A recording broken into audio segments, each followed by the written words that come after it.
At bago natin marinig ang sasabihin ni Tanggol, bibigyan muna tayo ng isang dance number ng San Dimas Dance Group. Palakpakan natin.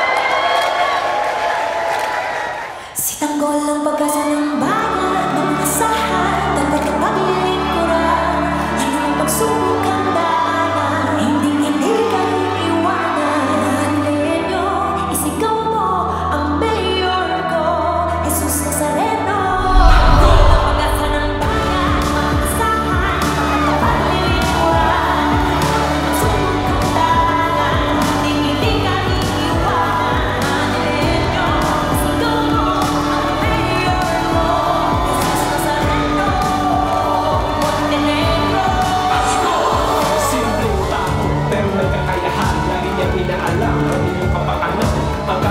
mo ay kanyamanan, kaya dapat lang na matutukan. Madaragdagan, ospital natin, aalagaan mga senior citizen. Kabataan natin ay tuturuan na maging atleta ng ating bayan at tutulungan ng mga tao magkaroon ng trabaho o negosyo. May resibo, bawang proyekto, ang mga kurang makakalaboso. At kung nais mo na magbabago, kung nais mo na makatao, alam mo na kung sino iboboto. Jesus Nazareno, Montenegro, Santo!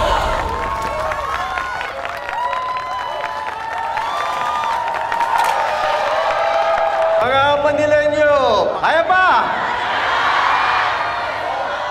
Kaya ngayong malapit nang matapos ang ating pagsasama, itong ating meeting de avance, may isang gererong hindi nyo pa naririnig magsalita. Kaya huwag mo na uuwi dahil meron tayong sorpresa.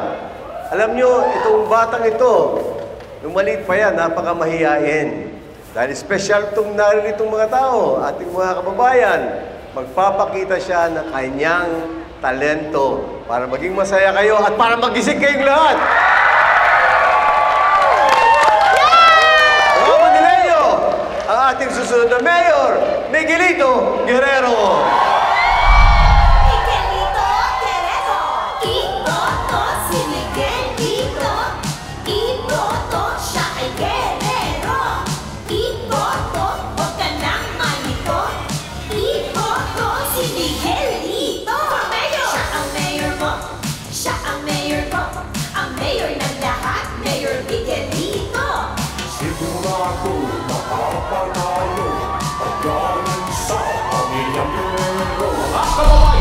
Huwag po natin kalilimutan sa dating nahalalan ang alkalde ng bayan, Mayor Miguelito Guerrero. Iboto si Miguelito, iboto siya ay Guerrero. Iboto, huwag ka nang malito, iboto Miguel Guerrero for Mayor.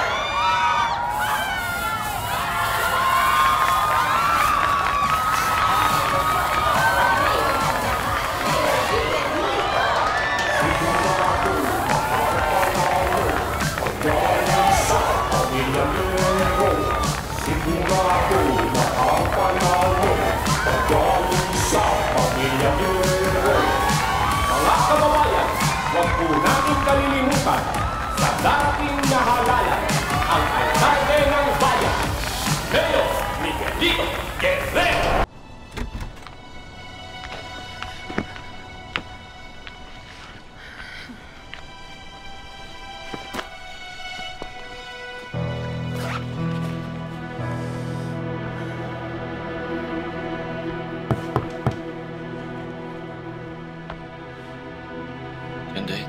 Hindi ka na ba aalis? Nagdesisyon na akong manatili dito para kay Tanggol at kay Marites. Manatili ka rito hanggat gusto mo. Alfredo, alam mong nakaraan ko. Hinahabol ako ng mga girero. Hindi ko maipapangako ang kaligtasan mo. Hindi ako natatakot sa kanila. At hindi ka rin dapat matakot. Dahil po protektahan kita.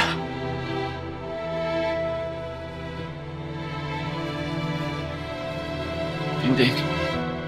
Masaya ako. Dahil hindi ka naalis.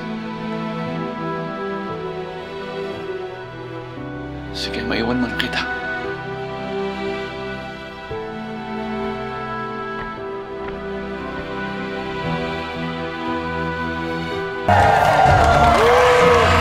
Ano?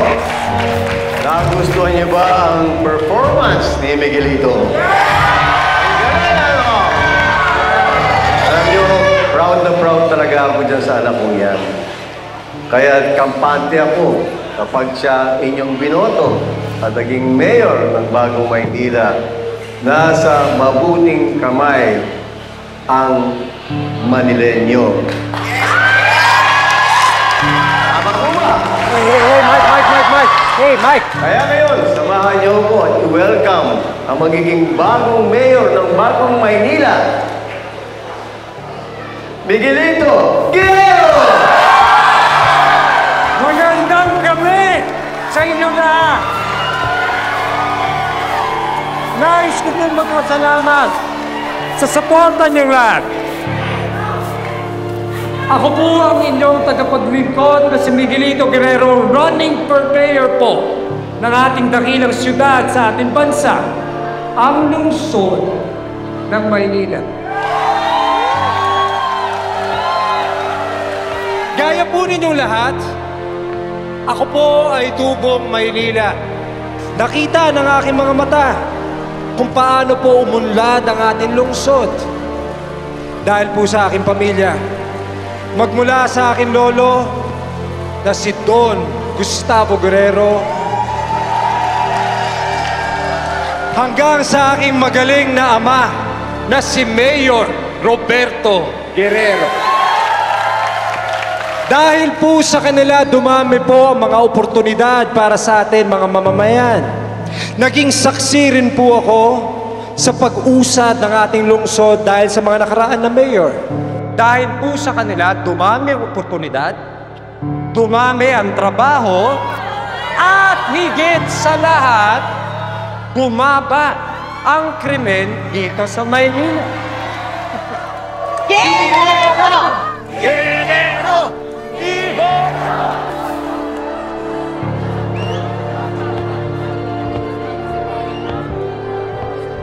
Magandang gabi po sa inyong lahat.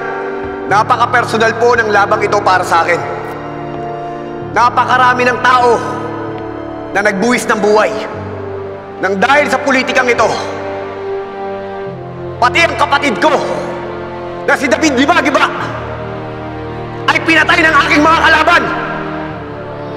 Anak, alam mo na ang gagawin mo.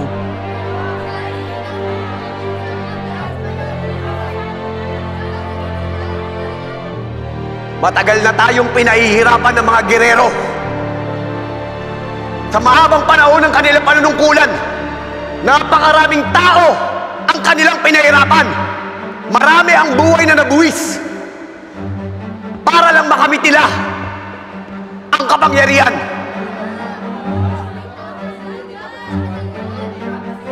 At ngayong eleksyon, ginagawa nila ang lahat para manalo.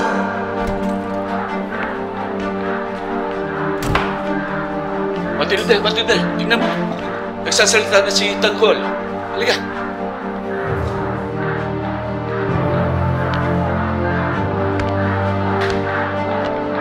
Pero nandito kami para ipagpatuloy ang laban na ito. Magaling siya. Maraming sumusuporta sa kanya. Pero nilalagay niya ang sarili niya sa panganib. Dahil sa ginagawa niya, tinatarget siya ng mga Guerrero. Nakikipagpatayan para lumaban. Tama! Sawang-sawa na kami sa mga Guerrero. Kailangan na ng pagbabago. Go, Mayor Tanggol! Go! Sa buong Maynila! At sa buong Maynila!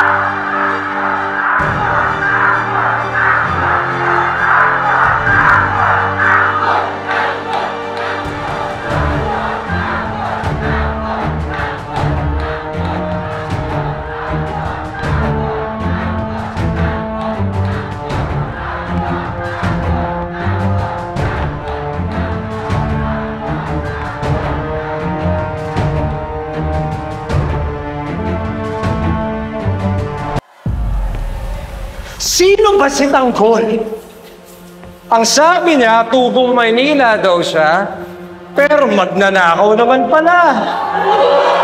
Walang pinag-aralan at higit sa lahat, walang alam pagdating sa politika.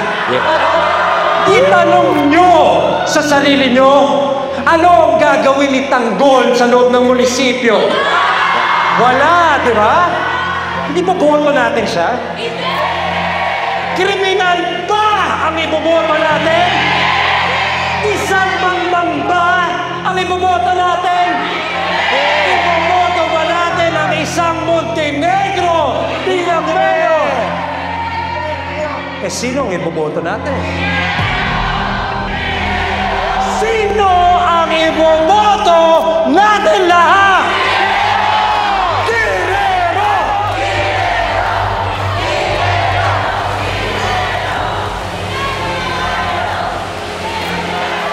Ang sabi ng aking katunggali, wala daw akong alam. Isa daw akong bobo at mangmang dahil hindi ako nakatapos ng pag-aaral. Pero itong bobong ito ang magiging dahilan kung bakit sila mawawala sa munisipyo. Itong bobong ito ang makakapagpabago sa lahat ng pinagdadaanan ng mga Manileño, sa lahat ng pinagdadaanan ng inyong paghihirap. Itong bobong ito ang magtatanggol at magliligtas sa lahat ng mga inaapi at inaapakan.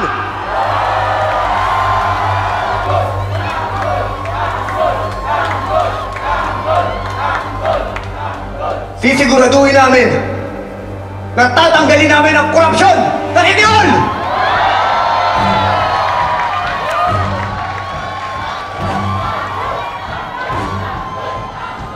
Sisiguraduhin namin na mararamdaman at makikita ng mga tao ang ibinabayad nilang buwis.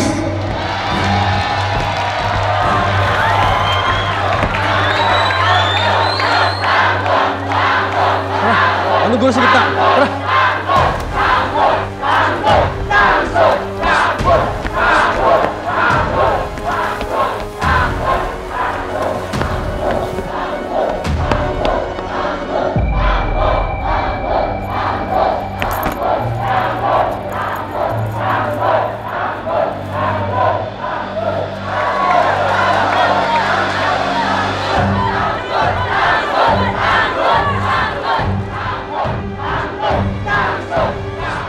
Pagod na tayo sa lahat ng mga pangako sa mga politiko na paulit-ulit at nakaupo.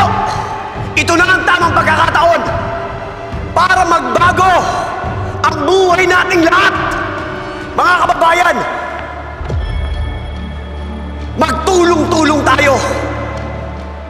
Walang ibang aasahan kung hindi ang isa't isa.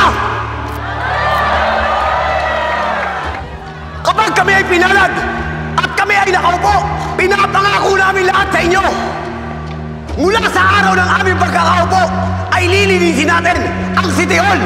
Tatanggalin natin ang lahat ng mga kurap. Lilinisin natin ang lahat ng mga presinto. Tatanggalin natin ang mga pulis na mayroong bisyo, ang mga pulis na nangungurakot. Bibigyan natin ng magandang kinabukasan ang lahat ng mga kabataan.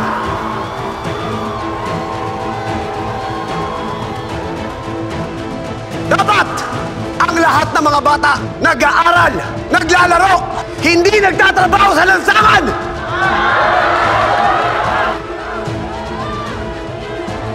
Kapag kami nanalo, pinapangako ko sa inyo, lahat ng mga tao sa Maynila, bibigyan namin ng trabaho. Bawal ang tamad! Ang lahat ng mga walang trabaho, ipapatawag namin sa munisipyo. Kayo, ang gagawin namin katuwang para linisin at ayusin ang buong Maynila. Tutulungan natin ang buong sangay ng gobyerno. Itataas natin ang antas ng mga paaralan. Bibigyan natin ng tulong ang mga ospital para matutukan ang mga kalusugan.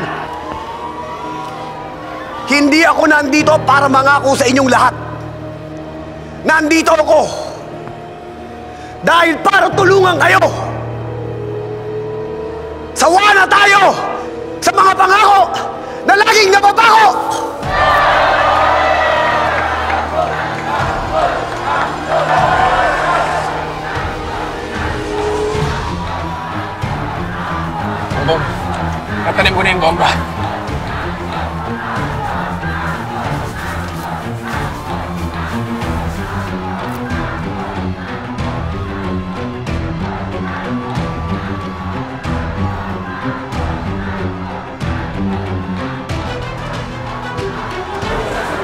Bibigay ko sa iyo ang karangalan.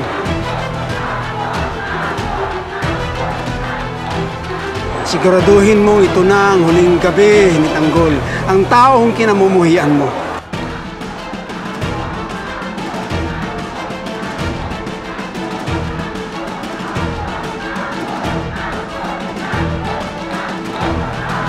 Kapag ako nanalo, lahat ng maling mga ginawa ng mga gerero, pagtutulong-tulungan nating ayusin.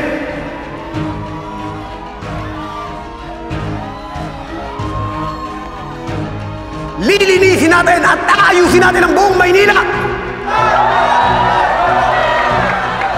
Nagdadalawang isip ka pa ba?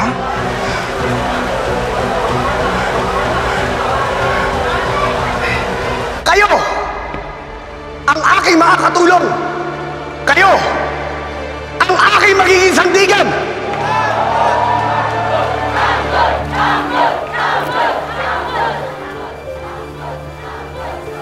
Tandaan mo, pinatay niya ang Kuya David mo.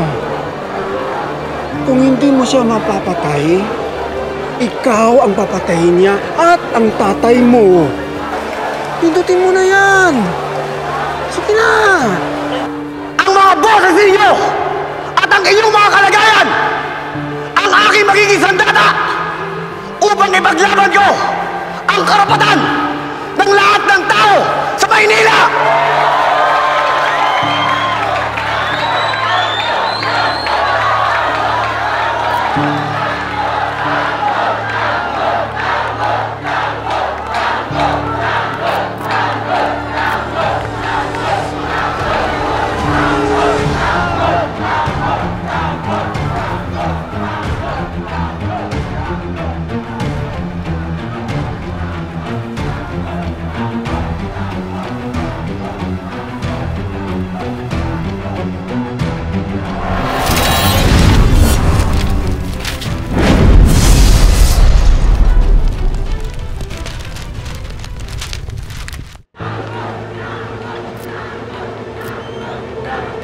Burahin mo na ang taong nagdadala ng kaguluhan sa buhay mo.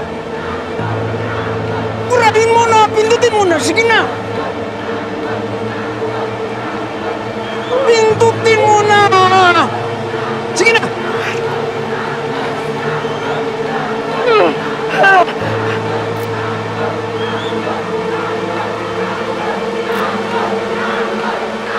Santino!